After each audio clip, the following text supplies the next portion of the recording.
Okay. So thanks everyone for joining us for Data 360 Labs. Data 360 Labs is an online incubator that focuses on projects under 10 million in revenue, focused on product development, campaign development, project development, and company launches. And today we have Jonathan Kalan from Unsettled, who will talk about building a global company from the trenches. I think they have an amazing story, and hopefully we'll have some exciting announcements with them soon. But we with Data 360 Labs, it just started um, wrapping up kind of the first cohort of people with their projects. We have a few stragglers, but I think we are well on our way to kind of graduating our first class, which we're very excited about. And so we have different kinds of projects, everything from educational things and sort of high tech things to marketplaces and to other kinds of marketing companies. And we also have new ones coming in that are like housing and music, tech, and some other things. So we have some fun things happening, and I hope those of you who are new to our calls and new to our ecosystem with Data 360 Labs, you come back and check it out and find out how to start a project. So with that, I'll leave it to Jonathan to get started. Cool. Thank you very much. Let me present my screen here and make sure this all works. Wonderful to meet you all who are here and those who I think I will be presenting to at some point on the interwebs. So, everybody see? Let's see. I see it's black. Oh, someone else had that problem. That was weird. So if you take it off of full screen mode, yeah, I'm afraid it's going to be like that. Yep. Got it. All right, we'll play that game. Cool. So yeah, as Marie said, my name is Jonathan Kalan. I am the co-founder of Unsettled. We're probably a bit of a different kind of company than who's used to speaking on these calls because we are tech enabled, but we're not a high tech company. In some ways, we're actually the exact opposite. But technology and where it's led us has actually allowed us to do exactly what we do and has been the foundation for actually our entire business model of working remotely. So I'll probably share some insights and things today that are maybe counter to some of the things you hear in Silicon Valley and from investors, a little bit of a different perspective and a more human perspective on starting a company, because that's just the approach that we take. And hopefully it'll be valuable nonetheless. I'll just do a quick overview of Unsettled and then a couple, I think, lessons and learnings from my experience and our experience that hopefully are useful. And then open it up to questions because questions are much more fun than me talking. I'd love to hear what people are curious about. So with that, hello. Oops, I'm gonna have to do that. All right. We are Unsettled. We are on a mission to change the way that we live, work, and travel. Or put simply, we do remote work very, very differently. So, I think it only takes so many times stuck in a subway or stuck in LA traffic before you chastise yourself for not taking that year abroad or doing something crazy and getting out of Dodge. A lot of us, I think here included, come up with big, scary ideas for amazing adventures, and some of us maybe even go for it from time to time. But to be honest, I think the truth is for a lot of us, uprooting our entire life is just really damn hard. And you still have this feeling that there's something more. But getting out of your lease, leaving your family, quitting your job before you get your bonus, there's always excuses that come up for us not to do what we want to do. It just feels crazy and reckless and scary and bold, and it's true. Sometimes it can be. But that is where Unsettled comes in. An opportunity to dip a toe or a leg into the great unknown without ever having to quit your job or get PTO.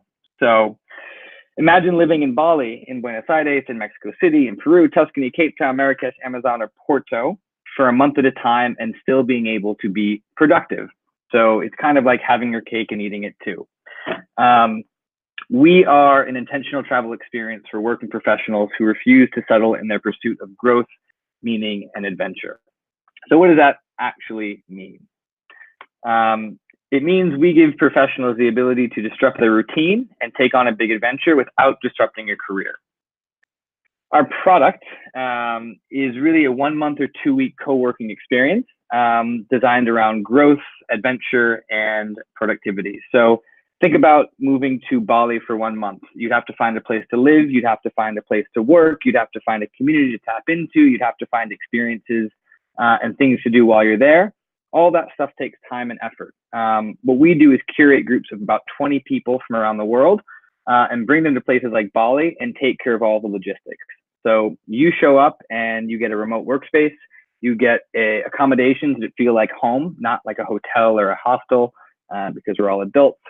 You get local logistics and expertise, so full-time staff on our end, and you get curated experience and program, whether that's workshops designed around professional growth, personal growth, or peer-to-peer led workshops, idea hacks, brainstorms, dinners, and so on. So what you really get is this sort of immersive experience where you get to take your life from LA or San Francisco or New York or wherever you may be and drop it into somewhere else you've always wanted to go and still be able to work 9 to 5 or whatever hours you wish.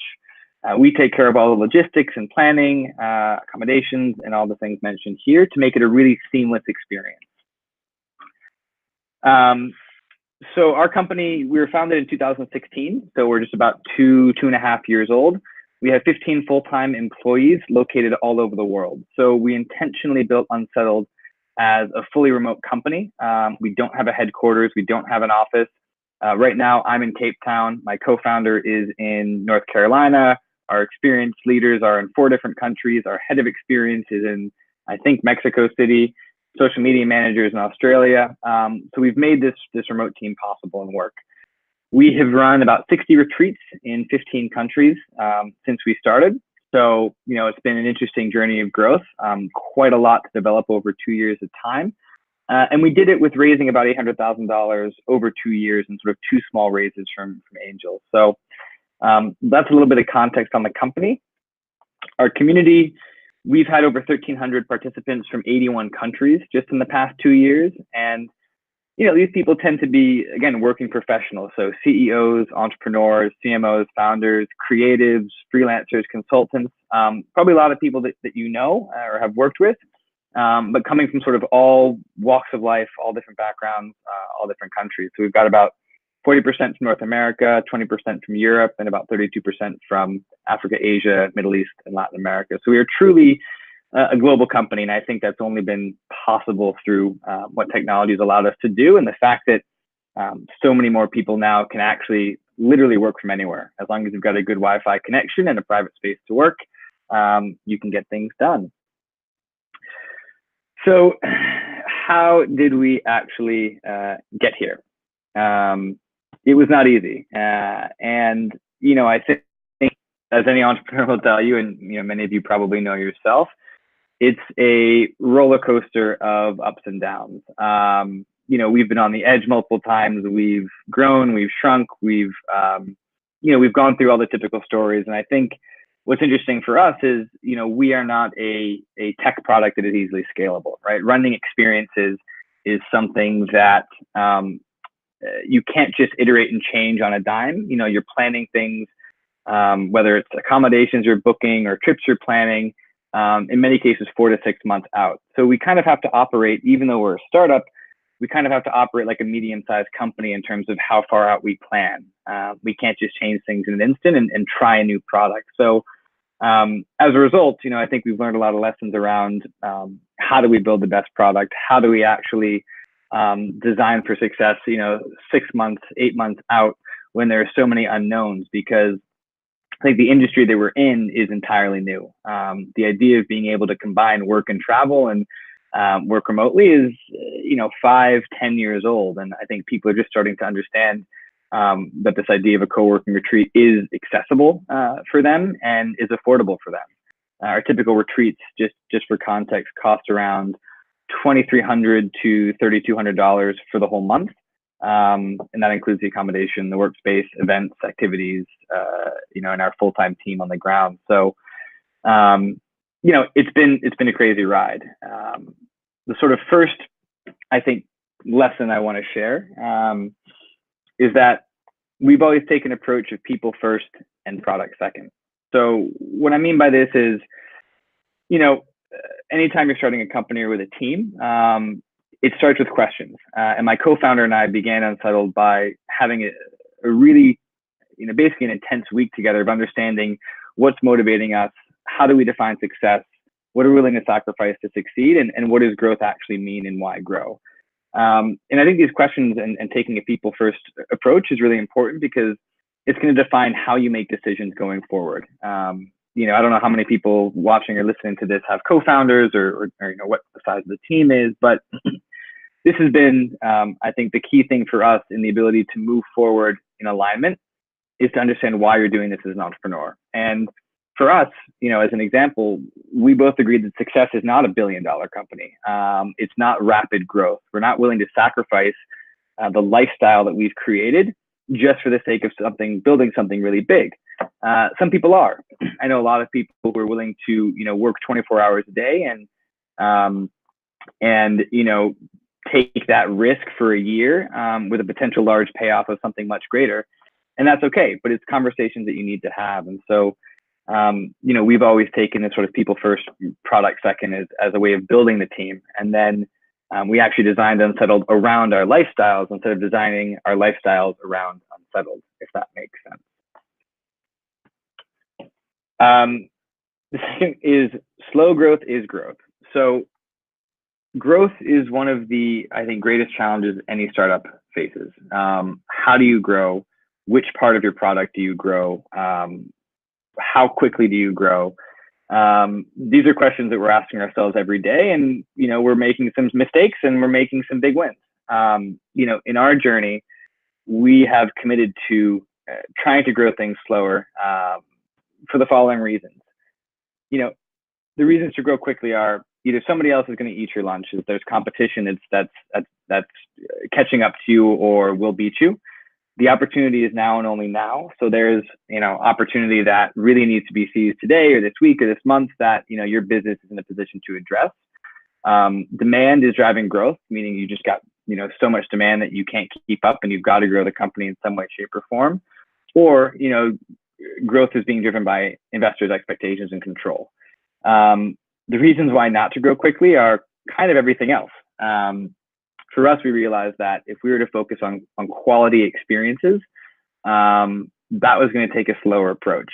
And anytime that we tried to expedite our growth and try to kind of live beyond our means as a company and plan too many experiences or try to grow too fast, we ended up in a difficult situation. And I think that happens with a lot of companies because you're balancing what you think is a once-in-a-lifetime opportunity of building something with the realities that are on the ground or that you're facing on a day-to-day basis. So, I think it is sort of contrary to a lot of maybe what investors say or a lot of, the Silicon Valley attitude of if you're not growing quickly, you're irrelevant. And we found that actually, you can grow healthy and that slow growth is still growth and it leads to something more sustainable in the long term. It gives you more time to, I think, make decisions that can lead to a much more, I think, healthy company and less volatile company. So at least that's been sort of how we've looked at it and how our approach has worked. The third is that this is the unknown, plot your course. We waited. I mean, we've always been very built on structure and being accountable and checking in with each other, especially my co-founder and I, as we grew the team. But it wasn't until about a year ago that we did a boot camp, the Telluride Venture Accelerator in Telluride, Colorado. It was a really great boot camp, and they drilled into us a lot of methodologies for keeping track of goals and strategic planning and quarterly planning that come right out of Techstars, the incubator. And that process, everybody said it's important, and we said, yeah, it's important. It's actually been one of the most valuable things for our company as we've grown the team. And I think the point I want to stress on that is it's not just about the planning, it's about the reflection. Looking back on a monthly basis or a weekly basis at where you won and where you lost, the mistakes that you made and how to avoid them in the future, and keeping record of that, I think is equally as important as being able to plan ahead. And over time, and this is what's happened to us, is we've noticed patterns in our thinkings and assumptions, where we set goals, we set KPIs, we set plans on a monthly or weekly basis.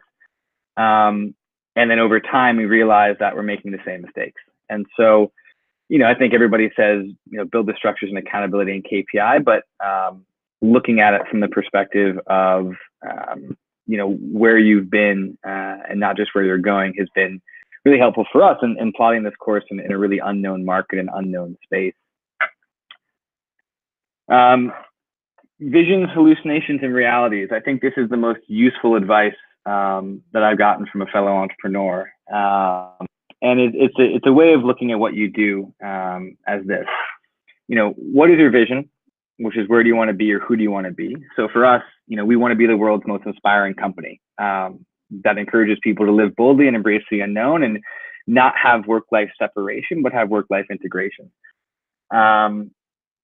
Your hallucination is what you think you might be versus your reality of who you really actually are. So doing constant check-ins to look and say, what is it that I think I am and what is it that I really am to our customers? And I'll give you an example. In our early days, our hallucination was that we were a co-working experience for entrepreneurs who wanted to work on specific projects and launch their company. That's kind of how we started. That's sort of our community.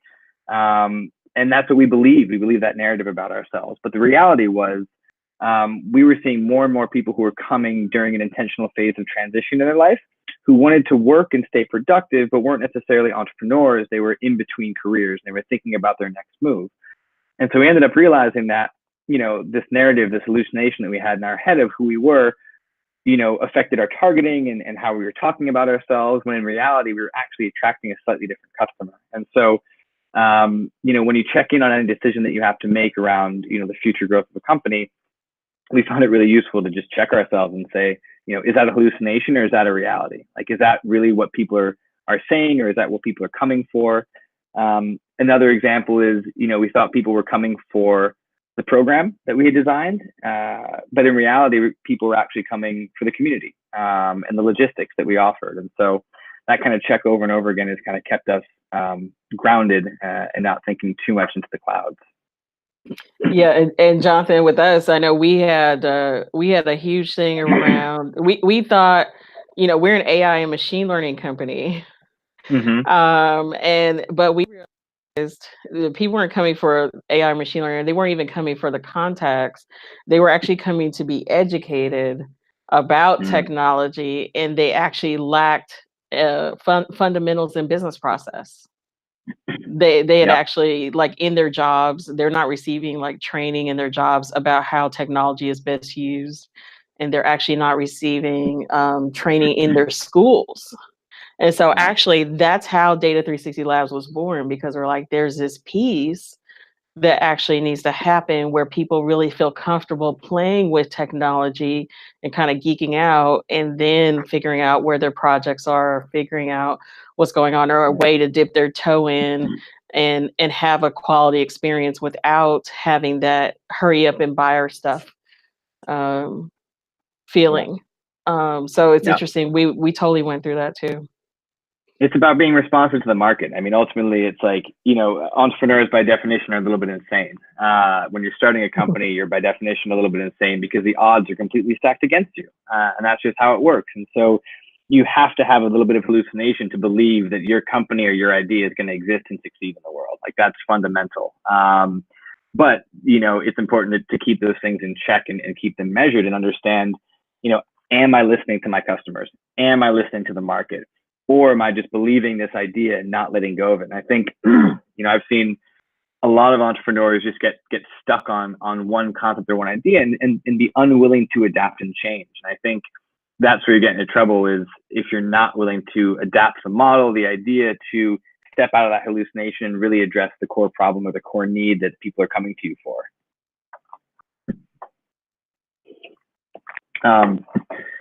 Sort of wrapping the points is, quality equals loyalty, right? There's also, a lot of drive in the Valley and elsewhere of, move fast and break things. And, if you ship it on time, it's already too late, and all those things. And I think, at least for our business, quality and focusing on quality over quantity above anything else has really led to loyalty, which has significantly impacted our business. And so, referrals make up about 40% of our customers because we focus on running a quality product.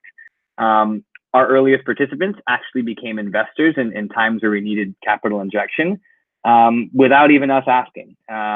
We've had participants who come up to us after an experience and say, "Hey, I'd love to support you guys. Like, is there any room for investment?" Because we focus on what we do and do it well. A lot of B2B deals and partnerships that we've had have come from the community and their companies, and just positive reviews have brought actually some of the best brands in the world to approach us, especially in the last couple of weeks. So, I think there's a lot of incentive just to get things out and to try and to test. And I think there's merit to that, and it depends on the industry that you're in. But ultimately, I think that quality is how you're going to build loyalty, and loyalty is how you're going to build a community that supports you no matter what you do. I think the value of this is if we pivot and change what we do tomorrow, if we take a different approach to how we run this company or the kind of experiences that we run, we've got an incredibly loyal community there that's going to support us and push us forward no matter what direction we go in. And that's really reassuring to have and to have built. So the sort of last thing is that, ultimately anything is possible. It sounds simple and it sounds easy, but believe me, there's times when I thought it wasn't possible. And there's times when we have literally gotten down to, almost the last pennies, and the next day raised, $500,000. We have really, I think, come to believe that anything is possible if you just push forward with it. If you just keep on track and not give up. And again, it sounds hokey and sounds simple, but it's always worth repeating. And I think, we've gone through the cycles and even at past companies that I've run. So, I think I like to actually listen to other people and kind of hear their questions. And I know our journey is a little bit different, but I'd love to hear, Marie, if there's anything that, you think is interesting about the Unsettled story, or things that you think would be interesting about, how we've built it, or kind of more nitty gritty in the process. I'd love to dive into that. Sure, I have a few thoughts and questions. So in terms of, I know with Data 360, we found that, um, sometimes the audience kind of, or your customers sort of pantomime to you. They don't always directly tell you things. So we'd love to hear from your experience, kind of observing your customers and your experiences. How did you wind up developing a process around observing your customers and kind of observing them digitally versus in live and that kind of stuff? Because there's that kind of measurement stuff that needs to happen. Yeah, it's a really good question. Part of the challenge of our business is we are serving a psychographic and not a demographic, which is really challenging, because we can't just say we're going after 35-year-old people who work in tech in San Francisco. We're getting people range from 21 to 75 in 100 countries around the world. And so we've had to think really strategically around, messaging. Messaging is what ultimately is attracting people to the brand. The name itself, I think, is provocative. And so that lends sort of to a certain type of person and a certain type of psyche of, I want to unsettle my life in a positive way. I want to have this kind of experience. So, we've had to sort of work on that across the funnel and say, how do we understand why people are coming to Unsettled, why people are looking for this experience, what they're getting out of it, and sort of connect those two dots of where they were at the beginning and where they were at the end. And I think from a marketing standpoint, it's challenging. It's a lot of trial and error. From a listening to the customer standpoint, once they're actually in the door, it's actually been quite easy because, you're spending 30 days with these people. You've got 20 people in Bali and an experienced leader who's a trained facilitator and a location manager who's, equally as trained. And you don't spend 30 days with your best friend in the entire year, right? So you really get to know people. And I think we rely a lot on understanding their perspective, of understanding why people came and what they're looking for, as well as surveys that we integrate kind of throughout the entire process, beginning and end, to collect kind of some of the more data-driven analysis. But honestly, a lot of the data that we found, there haven't been any significant trends. And either that's because we're not targeting a specific enough people, type of person, and our experiences are too broad, or it's because, again, this is really a psychographic kind of moment in somebody's life where they're looking for this kind of experience as opposed to just, a demographic profile. If that answers the question. Yeah, two pieces of feedback for that. We could probably help you. Awesome. That's what we specialize in, is psychological intent using data. But and that's pretty new too. But the other thing is, I would say, that's just I think, the market is just, globally becoming it is becoming less homogeneous. It's really very diverse. And I think because people have the ability to traverse throughout the world, either virtually or digitally, like I learned about Botswana digitally. I learned about Nairobi from a person. But it's interesting because, like, if you saw my demographic, you would not expect that I would be collecting that kind of information. But if you knew me psychographically or psychogenically, as we talk about, it would totally make sense. And so it's interesting. You bring up a very interesting point, because the world is not homogeneous.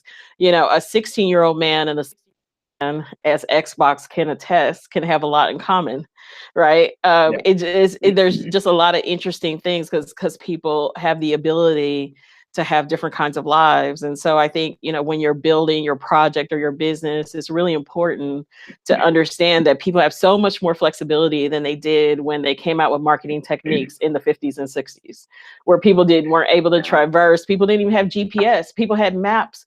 I was just thinking about that the other day. I went to this really remote place in LA, and I was like, I would have never known about this neighborhood had it not been for maps and this app I'm following, where I had to do a transaction. I was just like, this app brought me here. And I didn't know this neighborhood. And I was kind of like circling the neighborhood, but I'd never been in the exact neighborhood. And I was kind of like, whoa, this is crazy. Yeah. But it's interesting because the element of discovery and the element of being able to formulate your life in different ways, I think we're just at the very beginning. Yeah. And it'll be a huge trend. Well, we've never had such opportunity of flexibility and choice in our lives before. I mean, literally, we think about it. The way we look at it is, the structure of work has devolved over the past, 20 years, right? I mean, sure. and the structure of work that we have now is only about 100 years old, right? The 9-to-5 job and the way that's structured is only about 100 years since the Industrial Revolution. And so, right. What's changing is that where we used to work was then tied to where we used to live, the communities that we associated with, and the things that we did. So everything was kind of centered around a geographical area. As that structure of work has devolved to be remote, now we have to be, our where we live is no longer tied to where we work. The communities that we're a part of are no longer a part of that same framework. And so, it gives us the ability to live and work from anywhere, but then you have to be more intentional about where you choose community, or for marketing purposes, how do you track those people who aren't in that sort of geographical area, using those same products, using those same things? And I mean, the amount of data available on people is tremendous, but how do you then sort out your exact psychographic audience through that, right? So how do I find the freelancer in LA, and how do I bucket them into the same kind of person who goes to this coffee shop 5 times a week as the same person in London who goes to this coffee shop 5 times a week and uses the Wi-Fi this much? Because that would probably be our customer. They can work from anywhere, but it's hard to sort of, you've got to figure out how you can draw those connections and understand the threads or the trends. And it's really, it's a lot of mapping. It's a lot of interest mapping. It's a lot of, like I said, intent mapping. But it's a challenge, but it's an exciting one. Yeah, I mean, that's what's interesting about our business. We're in the data mapping and aggregation business, and that's a big part of what we spend our time in labs and in our main business, even with governments, right? It's like, so you have this objective, and there are people out there that fit this objective, but how do you find them, right? So we have one customer, all they do is community gatherings. They just put everybody in a big bucket, and they basically invite them to a bunch of gatherings like parties or networking events or award ceremonies, and they just hope that the right people find each other. And so some of the feedback we're providing to them is, hey, there's probably a smarter way than to like throw spaghetti against the wall and see what sticks. And these guys are managing probably about $30 billion.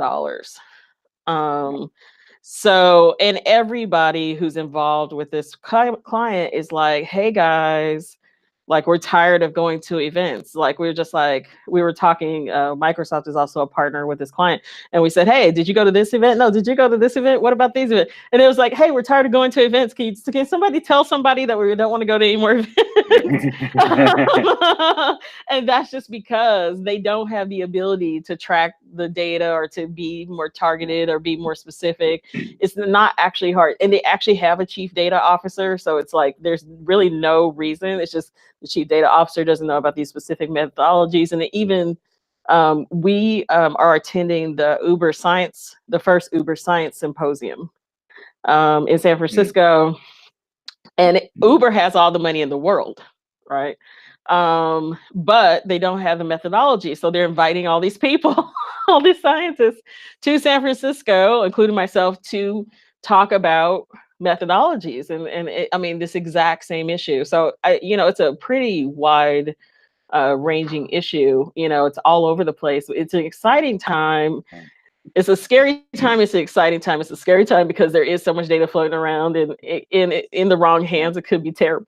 And the best thing is there's so much data floating around that we could all create massive opportunities and elegant lives.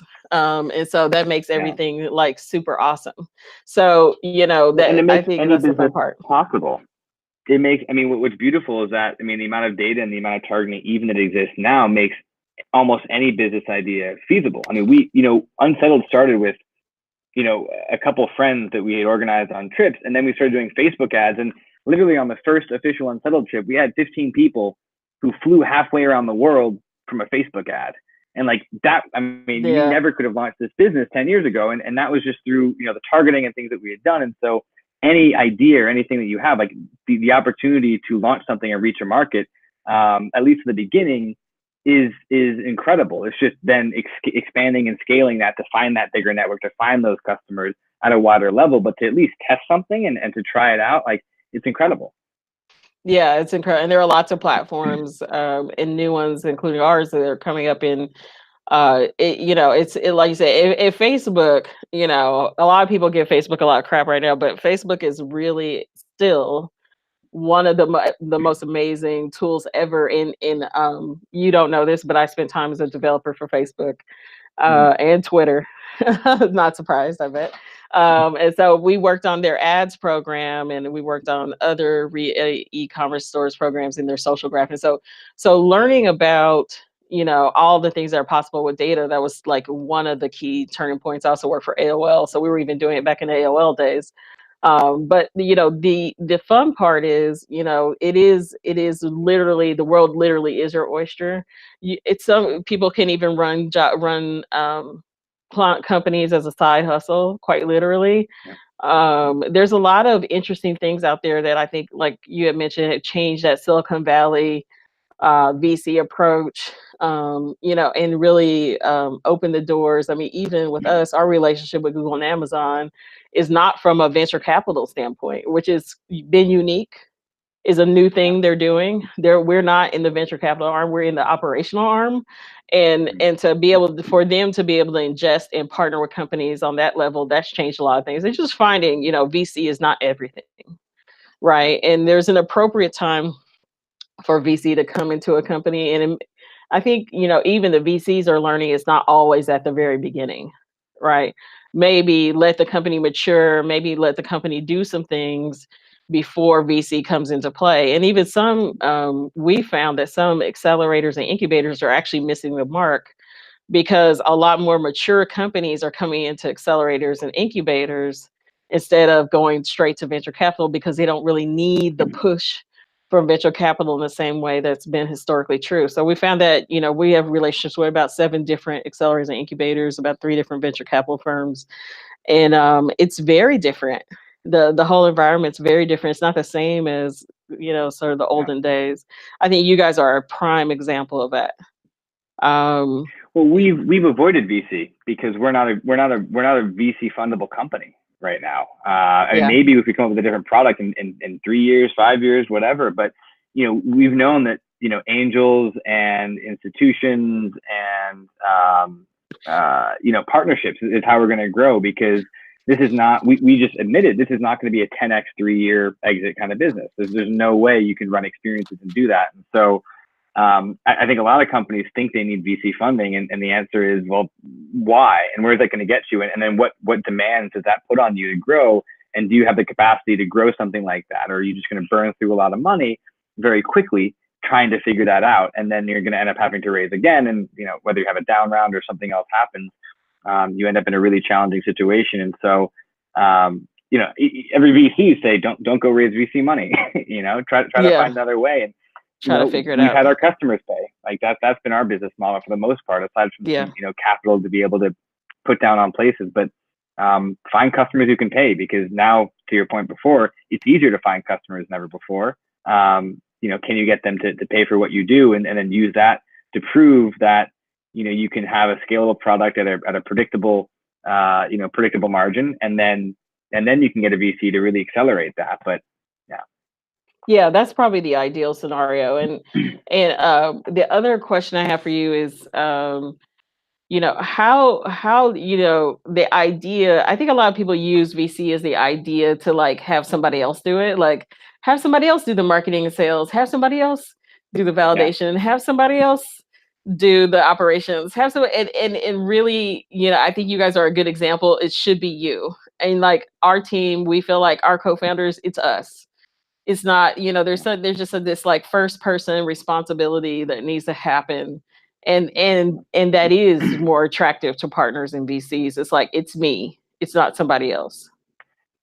Yeah, that's a really interesting point. So I run all of our marketing, more or less, and my business partner runs mostly the product. I mean, we overlap on everything, because his background, like mine, is editorial and media, and so we make decisions equally, but I spend a lot more time on the marketing front. And there's points where I felt like I hit my limit. I said I just don't know what more I can do, and we made some hires to find other people who we thought would be great. And honestly, we spent a lot of money and didn't really get anywhere. And so we went back to the drawing board and said, you know what? I do probably know this best. And I do want to be involved in it, because we're still at such a young age that, like, you can't act like a mid-sized company and just delegate and create management. And if anything, over the past 6 months, we've actually pretty much cut any layers of like middle management, so to speak, that we had created, thinking that we needed those structures to build a company, when in reality, like, we're not there yet. We still need to be hands-on on everything, to be figuring out what works and what doesn't. And once we get a really solid understanding of what works, then we can institute those structures and layers to scale it. But if you try to put those structures and hire those people too early, you end up spending more time trying to create like processes and reach a consensus around something, as opposed to actually doing it. And that happens a lot. And then you step back and go, we just spent like 12 hours trying to create a process for something that we don't even know. Why do we do that? I know we actually went through that. We went through like a HR disaster in 2016 and one, and a different one, a middle management HR disaster in 2016, and a executive disaster in 2017. And disasters in that we learned a bunch, which is, exactly what you were saying. Like, why spend time and money on these people when you could just be doing it, and you can learn how it needs to be done, and you can build all the processes yourself, and then you can grow it and extend it. And so, and then we also learned a lot by interviewing hundreds of people. Say, how do you, and you do waste a bunch of time and money. That's just like, I think that's just kind of par for the course, right? How do you begin to put together a process that ensures you have the right fit with people, and the sort of HR capital aspect? And that's so critical to growing. And if you don't really have a secret sauce that keeps people involved and keeps the right middle management in the game, and then kind of talks about, and the right recruiters, and I mean, we just burned through recruiters and all kinds of stuff, all different kinds of scenarios. And it's just, it's you have to make sure, just like customers, we talked about, like, not every investor is the right fit, not every customer is the right fit, and this is not every potential employee is the right fit, right? We've gone through these lessons over the last few weeks with labs is, you have to really look at what you're building and really look at who you're talking to and make sure it's a right fit. And also there's an ROI and risk assessment really done, because you could just blindly bring people in, as I'm sure that's exactly what you're talking about. You just bring people in, you kind of talk to them, it sounds good, and then boom, you spent all this money or wasted all this time, or both, right? Because really wasted time is wasted money. Yeah, and it's knowing what you're building. It's like, it's you shouldn't pass something on until you're confident that it's ready to be passed on. And the fallacy sometimes of thinking is that I can hire somebody who's going to do this better than me, who's going to know this more than me. And that should be the case. I mean, no entrepreneur can be naive enough, or no startup can be naive enough to believe that they know everything, or they shouldn't be. Right. But you need to know what you are missing, and you need to know your gaps. And, one way we always break things down in our company is, what is the known and what is the unknown, right? So in any situation, any decision, like, really, what do we know for sure? What are we certain of? And what do we not know? And what are those unknowns? And is there anything we can do to answer them before we make that decision? And that applies a lot to hiring. It's do we really know that this strategy is going to pay off, or do we really not know that we're not doing everything we could be? And so, yeah, it's across the board, whether you're dealing with customers or investors or employees. The hardest decisions, and trying to align all of them along the same thing.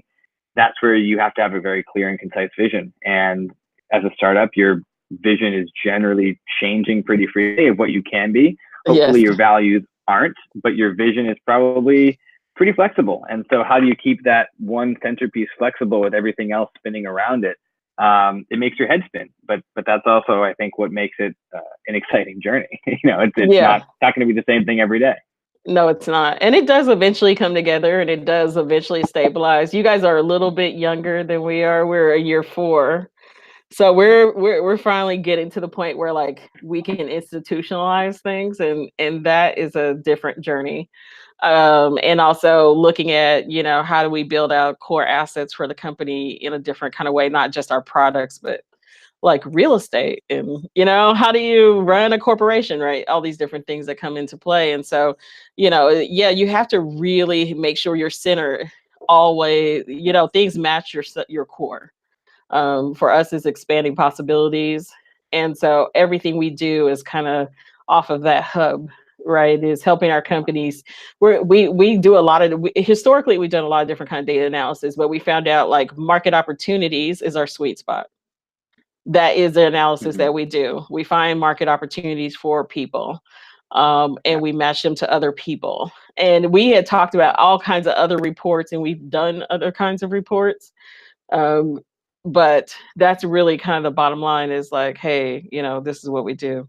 I want to, before we run out of time, open it up to any other questions. You can feel free to unmute yourself.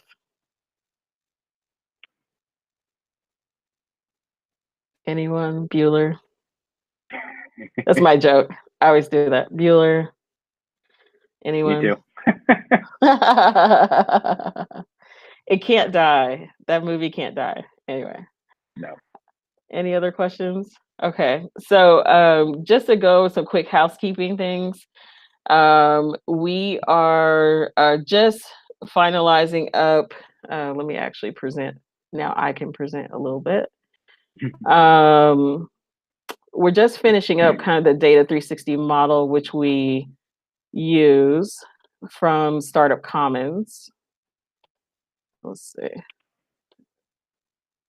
Okay, here we go.